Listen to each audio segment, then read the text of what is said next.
మెదక్ జిల్లా కొల్చారం మండలం వెంకటాపూర్ గ్రామంలో అర్ధరాత్రి సుమారు 12 గంటల ప్రాంతంలో లేగదూడపై చిరుతపులి దాడి చేసి గాయపరిచింది. లేగదూడ అదే గ్రామానికి చెందిన వెంకటేశంకు చెందింది. అటుగా వస్తున్న స్థానికుల మోటార్ సైకిల్ శబ్దం విని పారిపోయినట్టుగా స్థానికులు అటవీశాఖ అధికారులకు సమాచారం అందించారు. అధికారులు ఈ విషయంపై వెంటనే స్పందించి చర్య తీసుకోవాలని, ఇలాంటి సంఘటనలు పునరావృతం కాకుండా చూడాలని గ్రామస్తులు ఈ సందర్భంగా కోరారు.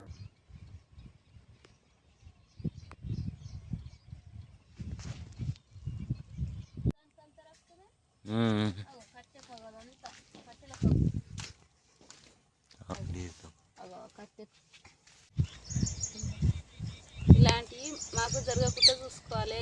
ఇంత దగ్గరికి వచ్చినప్పుడు జర చూసుకోవాలి.